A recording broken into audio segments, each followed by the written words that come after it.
To the Theater Professor's vidcast. My name is Terry Dana Jakimiak II, and I am the Theater Professor.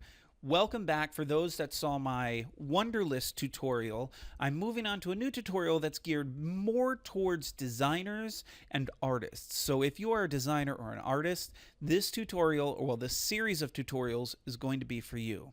Now, I'm going to break down these tutorials into small mini parts, and part of the reason for that is because of how YouTube works, where each tutorial or each video, for those that are just beginning out, can be no longer than 15 minutes.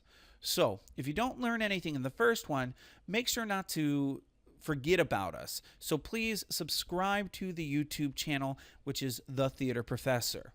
All right, I'm going to begin today. Today we're going to be looking at my favorite app as a designer and artist, and that app is Procreate. Procreate is a drawing application which allows you to draw in using a stylus or your finger, and you can do a variety of things with it. It's very similar in some ways to Photoshop and very different to other ways. So let's go ahead and get started. Opening Procreate. Doo-doo. All right, when you first open Procreate, you'll see that you come to a gallery, and you'll see I have a lot of things in my gallery. I've been messing with this for many months now, trying to get used to it, how to use it, etc. And some of my early work is down in there in this Untitled group in the bottom, where I was first starting out trying to figure out exactly how to use it. All right, so the first thing you need to do when you get into Procreate is you need to open a new file or create a new file. And to do that is the plus button in the upper right-hand corner. I hit the plus button and you'll see that there are a variety of things you can choose from. First, there are the presets: Retina display, Square display, 4K display, 1080p, and A4 at a 300 dpi setting.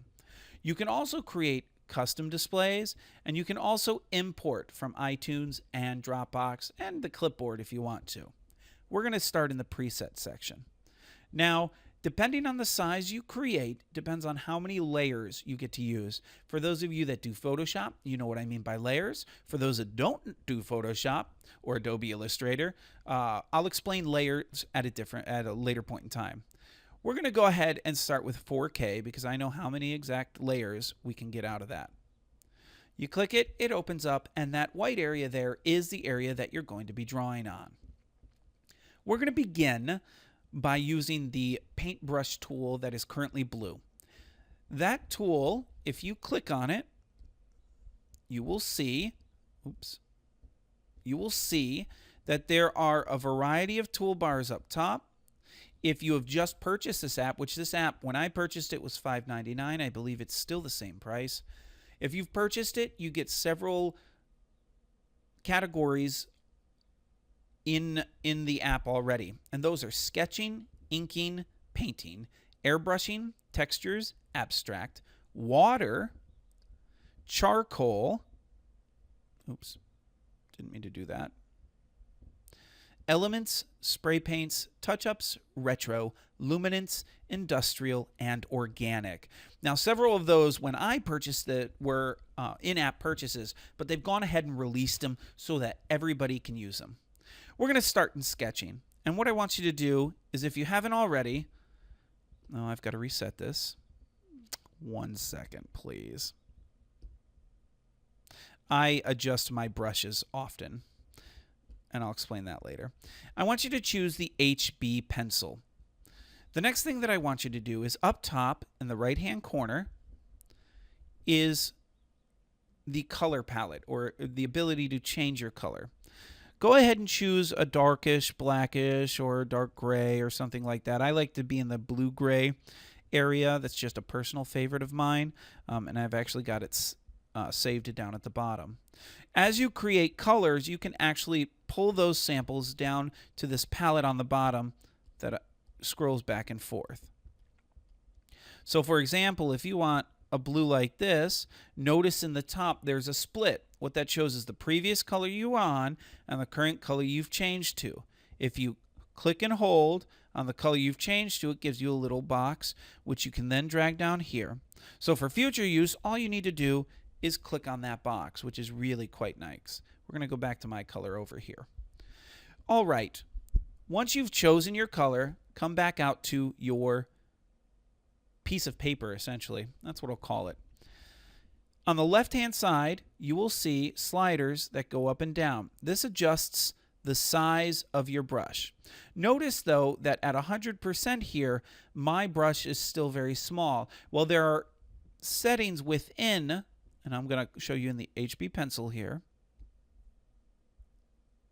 that you can adjust those things. We're not going to worry about that right now. That's for a future vidcast. We just want to use, we'll go at 100% right now.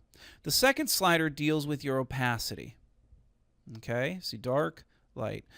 I'm just going to put mine right at about 80% because that's a good one for me. Boom, there we go. All right, so then you begin to draw.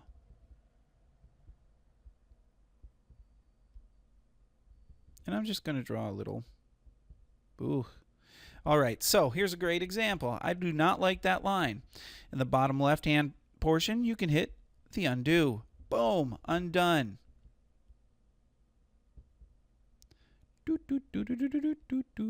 I'm a box. I like to be a box. Boxes are so fun when I'm drawn like this. There we go. I have a box. I apologize for the singing. I'm not a singer, but it gives me something to do while I'm drawing.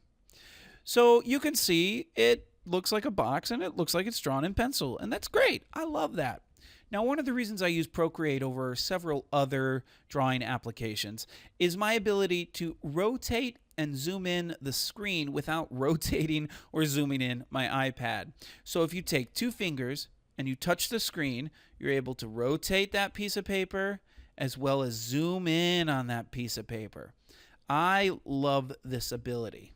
It has helped me in countless number of ways, and is much more comfortable to me than spinning my iPad around.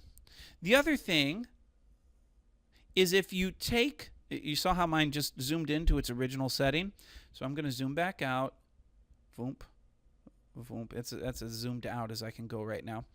If you have your screen like this and you want it to get back to how it's originally supposed to be set, place both fingers on the screen and pinch quickly. And boom, it comes back. Now, say you want to go back to where you were, you do the same thing. Oops. Nope. It did at one point. Oh, well. Or even if we zoom way in and you pinch the screen, it takes it back to the original.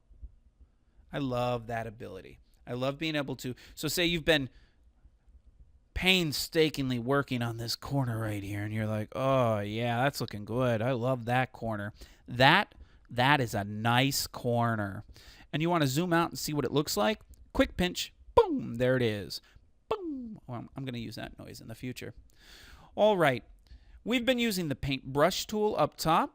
I've only showed you right now the HB pencil. I'm not going to show you any others right now. That's a lie. I'm going to actually show you the soft pastel because I do want to do a little shading in here. So I've clicked the soft pastel. It's darkened. It's now the one I'm going to be using. I click back out here. I zoom in, and we can put in some soft pastel. Notice that the area covered is much bigger. That's because the inside settings of the soft pastel, see, allow us to go much bigger. So I'm going to reduce that a little bit so I can shade in the top, which is a smaller area. Now, when you lift up and go back down, it's just like you would be lifting up and going back down over the same area in actual paper and pastel. Notice how it's getting darker as I go. I'm just continuously lifting up and putting it down. So what I'm going to do is I've got a dark top, light side, and whitish front, so the light's coming from the low front area. Okay. Switching over to the smudge tool up top, you can see that you can smudge. Oops, too big. I always do that. Let's reduce the size of my smudge tool. You can see you can begin to smudge edges. This is great for shading. Okay. Now, with the smudge tool, again, you get to pick what shape and type of smudge tool you're using. So if I were to go into a texture or an abstract, like this polygon thing right here, I could smudge in a polygon shape. Whoa! Now that's just crazy. Who does that? I'm going to undo, and I'm going to switch my smudger back to a regular old, we'll go oil pastel, and smudge some of this inside. Now, if I feel like it's smudging too hard, I can reduce my opacity down a little bit, and we can smudge at a much lighter. Oh, maybe came a little too light. Let's go to like 29. Much lighter opacity, so it's not pulling quite as much up. It's as if you were smudging at a much lighter push down of your finger. Okay. And then finally, the third one over here is your eraser. And I'm going to come in. Again, same thing with the other two. You can choose what type of eraser you're using. So I'm going to come over here, and I'm going to use something that we've already been using. We'll erase with oil pastel. And I come here, and you notice right now my size is huge, so I'm going to reduce it a little bit. And my opacity, I'm actually going to take to full opacity first. And you can see, look at that, erases. Now the edge is a little crinkly. See that? It's not doing a straight erase. That's because the eraser that I'm using, the oil pastel, if we go into the settings and look at our source, you can see the edges of the shape are crinkly. If you wanted a smooth edge for your erasing, you would switch to something in, like the airbrush and do a hard brush. Now, if I come into here, make sure I'm not too big, that's a good size, I get a nice hard edge in my erasing.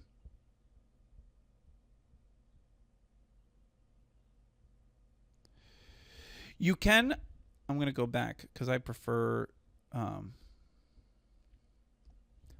funky edges of the oil pastel. You can adjust the opacity so it's not erasing. So you get, it's almost like a pencil. You're erasing a little bit at a time. See that?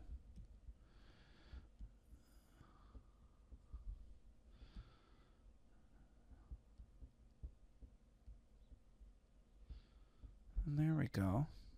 All right. So those are the three tools I've talked about today. It's the pen tool, the smudge tool, and the eraser tool. I've got a lot more to talk about in regards to Procreate. But if you don't have Procreate, I highly suggest it as an app. Again, $5.99 when you compare it to things like Photoshop or Art Rage for the desktop. This is a much cheaper option. And you're able to actually export these items as well, so you can move it into Photoshop. If you click the wrench tool, you'll see that you can share, and you can save to Photos, export to Dropbox, export to iTunes. If I save it to Photos, it gives you two, JPEG or PNG. If I export to Dropbox, you can also save, look at that, as a PSD. So it'll save your layers. Now understand, if you then try to import back into this, it's not going to import with the same layers, but that's, again, something for a future tutorial. All right, so at this time, I ask you, if you haven't already, stop by Procreate, pick it up, and start drawing. In the future, we're going to talk about a bunch of different effects that you can do and how you can use it as a designer and as an artist. My name is Terry Danich-Kimiak II, and I'm the theater professor. And if you haven't already, subscribe to this YouTube channel, The Theater Professor, and you can be kept up to date with what we're doing in regards to Procreate and the many other apps that I talk about on the Theater Professor podcast. Thanks, and I'll talk to you guys soon.